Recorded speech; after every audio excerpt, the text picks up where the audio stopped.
I'm Gary and this is episode 68 of EV Musings, a podcast about renewables, electric vehicles and things that are interesting to electric vehicle owners. Today's show is a change to the scheduled events.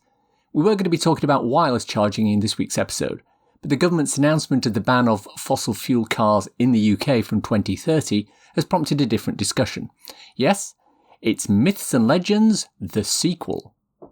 Before we start, I wanted to tell you that next week will be the episode I've been working on for a little while, the discussion with the charge point operators. I've spoken with Osprey, formerly Ingenie, and BP Chargemaster, and asked them some questions about why they put chargers where they do, why they put one instead of two or more, and why they've chosen the pricing models that they have. It's a very interesting discussion, and I advise you to have a quick listen to that when it is released. Patreons can listen to that episode from Friday of this week. Everyone else gets to listen to it next Monday. The very first episode that was ever released on this podcast was called Myths and Legend. It covered some of the main topics of conversation that were trotted out whenever people were arguing against electric cars. You know the old chestnuts. The batteries will last 3 years, then need replacing at huge cost, and you can't drive them in the rain. You know, that sort of thing. If you want to go back and listen to that episode, the link is in the show notes. But since the announcement last week of the ban of new car sales with fossil fuel engines from 2030, there have been a whole list of different arguments that the skeptics have put up on social media. I wanted to address these now and highlight those that are valid and those that are not. You can be 100% certain that there are people in the fossil fuel segment that have a vested interest in making sure this doesn't happen, and they'll be pushing forward a narrative which will include a number of the points I want to cover today. This is how you fight against that misinformation. Now remember, the government is talking about banning the sale of new fossil fuel cars here. We're not talking about banning the sale of any fossil fuel cars. So this is mainly aimed at fleets, at companies, and those people who like to buy a brand new car every couple of years. If you only buy second-hand cars, or if you intend to run your current diesel Nissan Qashqai into the ground and take another 10 years to do it, that's fine. This doesn't apply to you. So what's the first argument that's going to be made? Well, it's going to be the infrastructure isn't ready. Former podcast guest Young EV Driver was interviewed by local TV news and was quoted as saying that the infrastructure isn't ready. Now, unfortunately, that's a little misleading. No, the infrastructure is not ready now to accommodate the large number of new electric vehicles that will be on the road in 2030. But we have 9 years to make it ready. There are currently 20,197 public charging points in the UK in 12,724 locations, according to ZapMap. Companies like PodPoint, Osprey, BP Chargemaster have ambitious plans to roll out literally thousands of new chargers over the next 10 years. Osprey has funding to put 2,000 rapid chargers in, and BP Chargemaster will look to add something in the region of 4,000. And that's just two of the main players in this area. The government has also committed to spending £1.3 billion in implementing new charge points, presumably a mix of rapid chargers for quick boosts and some of the slower chargers for grazing. We'll come back to grazing in a little while. So the next argument is going to be, if everybody plugs in, then the grid will collapse. No, it won't. For several reasons. Firstly, not everybody will plug in at the same time. As has already been established in previous episodes, 40% of houses in the UK don't have off-street parking, so plugging in for them is not an option. This means, in reality, that only 60% of the people buying new EVs will be plugging in at some point to charge. But in much the same way as all the 30-odd million cars in the UK don't head to the petrol station at the same time now, these EVs won't all be charging at the same time. In our episode on the Kia e-Niro, owner Andrew Till told us, it just keeps going for ages. I mean, I don't have to charge it for 2 weeks, doing the school run. As I said, that's 24 miles a day we're doing that. And it's all done from his home charger. And that's not unusual. I can go about a week without charging and I've only got a car with 105 miles of range. With newer cars, the longer ranges mean that the length of time between charges becomes greater. Secondly, the National Grid have said they're happy that the grid can cope. I mean, Coronation Street mid-episode break causes a huge surge and that doesn't seem to be an issue as people pop the kettle on for a cup of tea. Yeah, there might be some local infrastructure that needs upgrading, but the government will help fund that, and the power companies have 9 years to put that in place. The corollary to this argument is, well, we'll need to build 10 new power stations to cope with the increased power that's needed. No, we won't, because there will be a drop in the amount of energy needed overall because we'll stop refining as much oil into petrol. At the moment, we already have underutilisation of the grid at night when companies like Octopus Energy will actually pay you to use the power they can't get rid of. If the grid is overstretched, how can this happen? Finally, on this subject, the addition of new EVs to the grid will also bring on the ability of vehicle-to-grid charging to come into play and help level the load on the grid overnight. So the next argument is going to be that one about batteries. Yeah, we're going to have to get a whole load of new batteries, and disposing of the old ones is not a very green thing. Yes, it is. In fact, recycling of batteries is super important for the whole EV life cycle.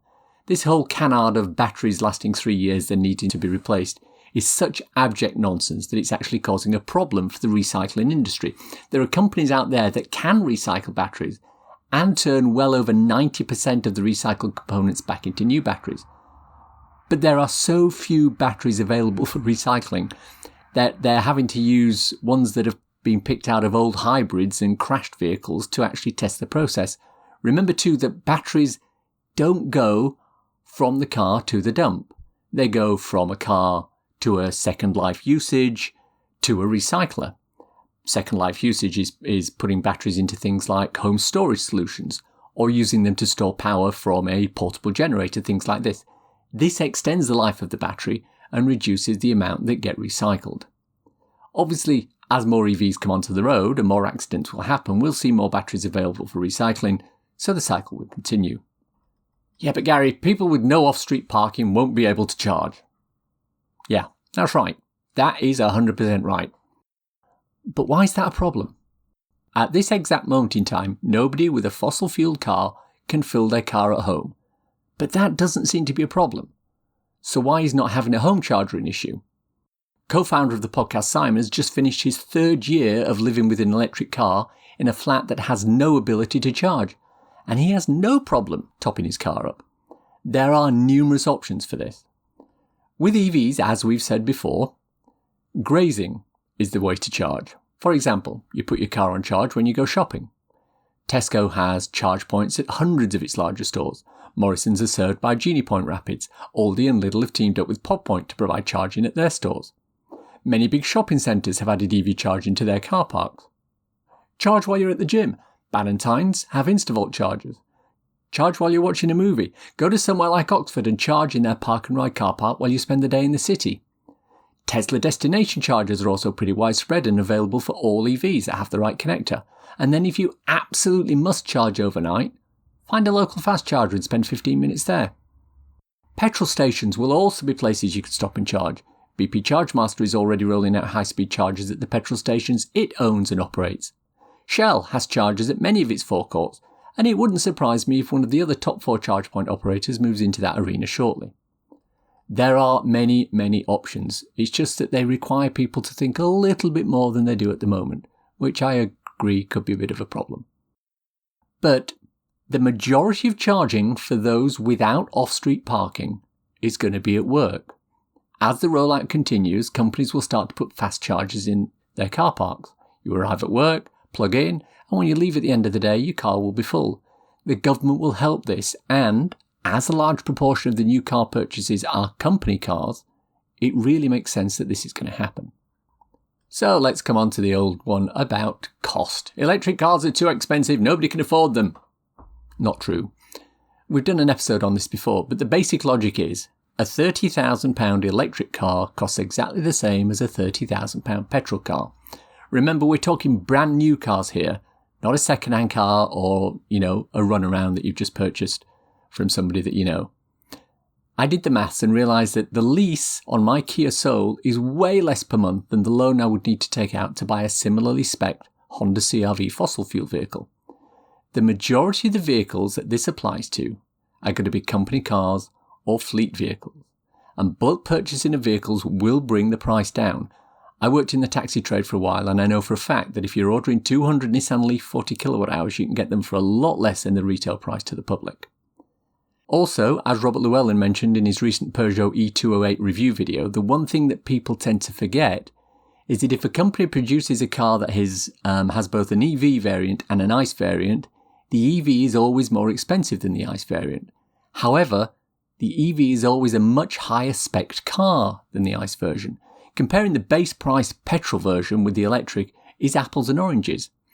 Having said that, the electric Mini is already cheaper than the Cooper S it's based on, so you're comparing like for like in that case.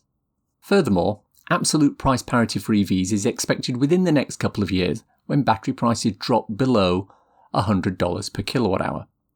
And the UK government is going to be providing grants of about £580 million for people to buy electric cars, which is also something they already do in progressive countries like Scotland. By the time the ban comes into place, the price issue will have almost virtually disappeared. The final argument you'll likely hear is this one. I need to carry 2 cords of wood and a snowmobile 600 miles without stopping, and there isn't an electric car made that can let me do that. I know it sounds stupid, but that's an example of something I found on Canadian Twitter as an argument about why electric cars won't work. It basically means that there's always an edge case being put forward for where an EV is the wrong car, and they're extrapolating that to mean that because this edge case won't work, it won't work in general. Just for your information, a cord is, roughly speaking, enough wood to put into a 6-foot by 4-foot trailer and stack it about 4 foot high. And yes, there will be people for whom an electric car will not work at the moment. People wanting to tow heavy trailers, or sit more than 6 people with luggage, or business reps who do 500 miles a day driving and don't have enough time to stop and charge, although I think that's unlikely and quite possibly dangerous. But in 10 years' time, with the rate of change of technology, the number and variety of EVs on the road will be much, much greater than it is today. The variety today is much, much greater than it was even 5 years ago. Back then, you basically had Tesla, Nissan and Renault making EVs. The Nissan and the Renault were small with a moderately limited range. And this year alone, we've had new cars announced or released from Peugeot, Honda, MG, Vauxhall, Volkswagen, Mazda, Mini, Polestar, Porsche and Skoda. These range from small city cars to supercars to SUVs to family cars to estate vehicles. The market will start to open up and manufacturers have 10 years to start to meet that market and produce the cars that are needed. The technology is there, it just needs to be put into place. It must be said, however, that there are going to be challenges with this goal. The timeline's tight, and there are obstacles that will need to be overcome. One obstacle is political lethargy. The targets and policies put in place by this government could quite easily be rolled back, altered or delayed by a subsequent government. That's the price to pay for democracy. But hopefully people will see the benefit, and future Prime Ministers will keep pushing forward with this despite lobbying on behalf of the fossil fuel market. Another obstacle, like it or not, is Brexit. As we have limited manufacturing capability in the UK at the moment for electric cars, any future trade deals will need to ensure that foreign cars can be imported into the country without massive tariffs, which will make them uneconomical. Mind you, that's not just an EV issue. All vehicles manufactured abroad will be subject to tariffs without a trade deal. And the vast majority of cars that UK buyers are buying today, and will be buying up until 2030 and beyond, will be manufactured in countries such as Germany, Korea, America and China, rather than the UK. Another key factor in making all this work is implementing renewable sources of energy. The government is committed to funding lots of offshore wind to provide the power for these vehicles. But making sure these projects are approved, commissioned and implemented on time can be a challenge. Likewise, solar panels, solar farms and onshore wind often find opposition from NIMBYs who don't want things like that being built near where they live. On the other hand, you have companies like Ripple Energy who are crowdsourced funding for a wind farm to be built in which you get cheap electricity as part of your investment. There are solutions, they just need the government to put them in place. On a day-to-day basis, one main issue is charger reliability. Many of us have horror stories about chargers that weren't working. Green Car Review, a website, recently drove 400 miles in a Honda E, which has a real-world range of around 100 miles. And this provided yet further evidence for them that the rapid charge point provision at motorway service stations, for example, is simply not fit for purpose. Out of the 4 motorway service stations that were visited, the rapid charging points at 2 weren't working. And in all of the charging locations, various non-battery electric cars were parked, i.e. blocking charging in some of the bays. They were iced. James Coase from James & Kate recently visited the Instavolt charger at Banbury. 8 chargers, none of which would accept any of the methods of payment he presented, plus he spent 40 minutes trying to get through to the helpline without success. But, as you'll hear in next week's episode where I chat with the charge point operators themselves, it's not in their best interest to have non-working chargers. Newer units, better software, and more remote reset capabilities will reduce this issue in future. That's just the way things are going to go, and again we have another 9 years in which to get these new units in and make sure that these teething troubles are removed completely. It's time for a cool EV or renewable thing to share with the listeners. If ever there was an item that fits perfectly into this segment of being a cool EV or renewable thing, it's this. Pay-as-you-go solar TV. That's right, solar TV. It's been trialled in Kenya by a company called Azuri Technologies. The principle's quite simple. For a down payment and a fixed monthly fee, you get the following. A 32-inch flat panel TV with a solar panel to power it and a battery to store energy from the solar panel. 2 high-power tube lights, 2 spotlights, a rechargeable radio, rechargeable torch, USB phone charging, and a subscription to the Zuku Smart package, which offers over 55 channels, including all local content, plus the Edu channel featuring the national curriculum content, BBC and National Geographic documentary channels, movies, music and religious programmes. How much does it cost? The solar TV comes at an upfront price of 8,999 Kenyan shillings, which is about $83, followed by 129 Kenyan shillings, or $1.18 per day for 30 months. After those 30 months, the system is unlocked and all additional power is free of charge. In some places in Kenya, 80% of homes don't have access to electricity. So a package like this, which offers light, power, a radio, TV, and a battery, the impact's incredible and it allows people access to information and resources they wouldn't normally have. Pay-as-you-go solar TV. Fantastic. And that's your show for today. Hope you enjoyed listening to it. If you want to contact me, please use the EV Musings Twitter account MusingsEV, or I can be emailed at evmusings@gmail.com. If you want to support the podcast and the newsletter, please consider contributing to become an EV Musings patron. The link is in the show notes. If you want a quick reference ebook to read on your Kindle, I wrote a little something called So You've Gone Electric. It's available on Amazon worldwide for the measly sum of 99p or equivalent, and it's a great little introduction to living with an electric car. At the moment, it's free on Kindle Unlimited, or if you're in the Kindle Lending Library, please check it out. Links for everything we've talked about in the podcast today are in the description. If you enjoyed the podcast, please subscribe. It's available on iTunes or wherever you get your podcasts. Thanks as always to my co-founder Simon. You know, he's always dreamed of living in one of those MTV Cribs-style places with a pool, games room, cinema, and a garage that holds loads of cars. I said to him, "You've got an i3 and an Escape. Well, why do you want a big garage?" He said he's looking to fill it with any car he can get his hands on. Peugeot, Honda, MG, Vauxhall, Volkswagen, Mazda, Mini, Polestar, Porsche and Skoda. Thanks for listening. Bye.